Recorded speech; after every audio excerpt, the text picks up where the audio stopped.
Olá, Deus abençoe a sua vida. Gostaria de compartilhar com você sobre o juízo precipitado. Não julgueis, que é uma das exigências do reino de Deus, ou reino dos céus. Para tanto, eu queria meditar com você Evangelho de Jesus, segundo Mateus, capítulo 7, um texto muito conhecido que diz: não julgueis, para que não sejais julgados, porque sereis julgados pelo critério com que julgais e sereis medidos pela medida com que medis. Porque vês o cisco no olho de teu irmão e não reparas na trave que está no teu próprio olho? Verso 4. Ou como dirás a teu irmão: deixa-me tirar o cisco do teu olho, quando tens uma trave no teu? Hipócrita ou falso, tira primeiro a trave do teu olho, e então enxergarás bem para tirar o cisco do olho de teu irmão.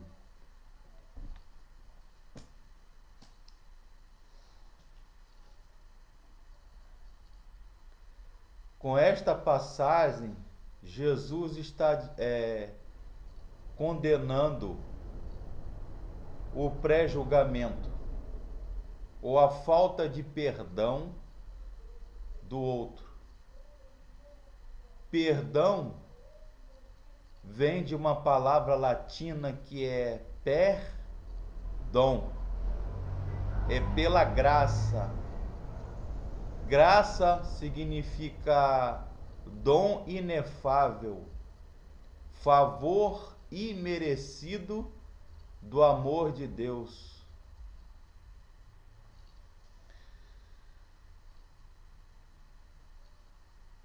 Jesus condena o juízo temerário. Fala o Senhor sobre como se deve realizar um ato justo no reino da justiça.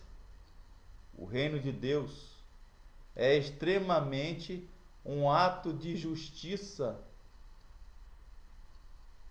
não tão somente apenas um ato de justiça social, mas redentivo, salvífico, ou um ato de salvação também, de redenção.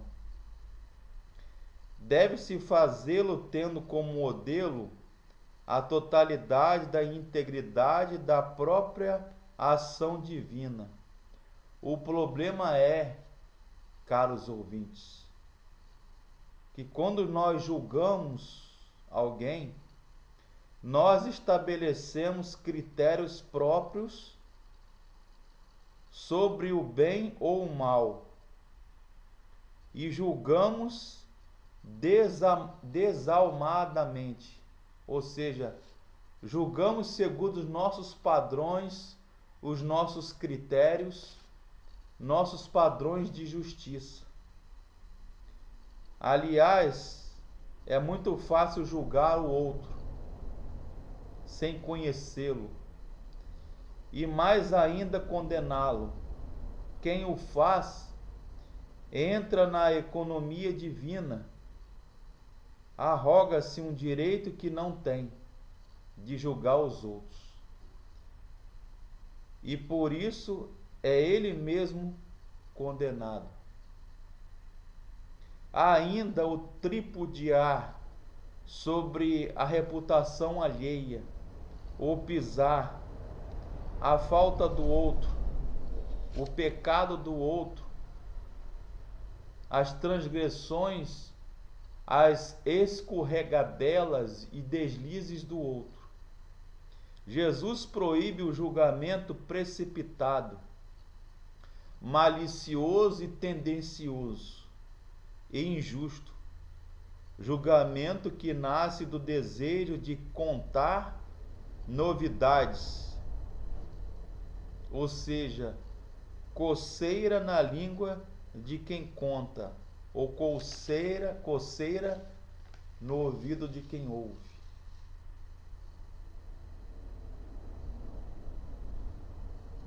Do desejo da autoexaltação, o que julga cresce porque o outro diminui. Ou ainda o desejo de amenizar, pior ainda, justificar os próprios defeitos, apontando, escondendo os próprios defeitos, pecados e falhas e apontando-os para o outro. Ignora as qualidades, os predicados do outro. Numa falta humana muito comum, que é de caça-pecados, ou fiscal da vida alheia. Não que Jesus tenha proibido o julgamento, visto que é inevitável. O senso crítico logo surge. Ele próprio deu um critério. Pelos frutos é que se conhece a árvore. A prova da não proibição no julgamento é a ordem: tira primeiro a trave do teu olho, e então verás bem para tirar o argueiro, ou o cisco, ou a fuligem, ou a poeira que está no olho do teu irmão. Depois de fazê-lo, será possível julgar. Há uma tradição na Mishnah, parte do Talmud da lei judaica, que um comentário do Antigo Testamento ensina: não julgues o teu próximo até que esteja na sua situação. Jesus proibiu o julgamento descaridoso, ou seja, sem caridade. A crítica ferina e perversa, gratuita, apresenta o princípio de ordem moral que o semelhante gera o semelhante. Ou seja, a mentira gera a mentira, a censura gera a censura, o preconceito gera o preconceito, a bondade gera a bondade, o amor gera o amor, a gentileza gera gentileza. Portanto, não julgueis desalmadamente, para que não sejais julgado. Outro sim, a parábola do argueiro e da trave, em Mateus capítulo 7, é uma hipérbole, uma metáfora, um exagero de linguagem próprio dos semitas, entre eles os hebreus. Um argueiro é difícil de ser visto, mas causa um incômodo insuportável. Nesse ponto, qualquer pessoa com o mínimo de consideração procura ajudar quem tem um argueiro de problemas. A trave ou caibro era usada na construção civil. É uma impossibilidade natural ter uma trave ou um caibro no olho. Daí Jesus usa essa metáfora como um símbolo gigantesco da falta de extrema compaixão. Algumas pessoas são como esta pedra, chamada pedra do lavrador. Há um cristal que à primeira vista ele é opaco, sem sal, sem cor, sem beleza, sem brilho, feio até, chamado diamante bruto, que não chama a atenção de ninguém, mas quando nós nos aproximamos dele, polimos, desbastamos a pedra bruta, lapidamos o diamante bruto, ele se revela toda a sua beleza, formosura e riqueza. Há pessoas assim, difíceis de amar, difíceis de conviver, mas é porque nós a julgamos e nós não a conhecemos direito, na sua totalidade, das suas facetas. O que Jesus quer nos ensinar com esta passagem de Mateus 7, para não julgar, é que ninguém é suficientemente bom, perfeito, justo ou santo para julgar os outros. Há uma história do livro de filosofia que eu estudei no seminário, de Michel Montaigne, um pensador cristão, teólogo e filósofo, que diz que um certo juiz persa tinha dado um veredito, julgado injustamente um réu. E o rei Cambises, sabendo que o seu julgamento tinha sido injusto, porque ele havia recebido suborno, era um juiz corrupto, iníquo, perverso.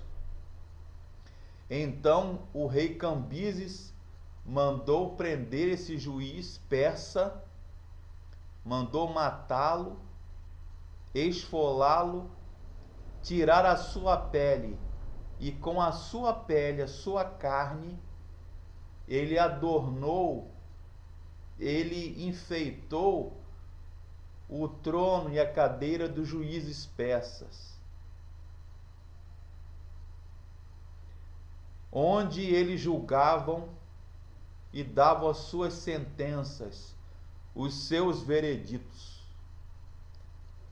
E com isto o rei Cambises, ele queria ensinar aos juízes um aviso do caráter da justiça que não se vende. A consciência do juiz não está à venda. Dizem também que o físico Albert Einstein encontrava-se em Berlim, na Alemanha, viajando de trem, e ao pagar a passagem desta viagem, ele deu um dinheiro a mais ao condutor, ao cobrador. Aí o cobrador o procurou, querendo corrigir o grande físico e matemático Albert Einstein. Disse que a sua conta, sua contagem, ele ia ver errado. Mas Albert Einstein retrucou e disse: não está errado. E o condutor contou aquele troco novamente e disse: senhor Albert Einstein, esta conta sua está errada. Naturalmente ele não sabia com quem ele falava. O maior matemático do século XX, o maior físico do século XX. Ou seja, e ele disse o condutor disse para Albert Einstein: eu não tenho culpa de o senhor não saber contar. Quem discerne, julga, retribui de acordo é somente o Senhor, porque somente Ele, somente Deus, em sua onisciência, onividência, onipresença, onipotência e sabedoria divina, pode sondar as consciências e os corações.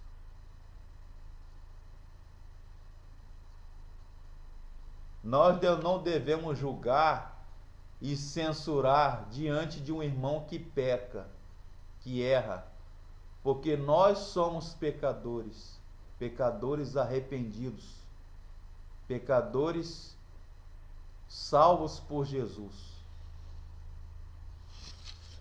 Que Deus tenha misericórdia das nossas vidas e aprendemos a não julgar sem conhecer a pessoa que é alvo do nosso julgamento. Amém.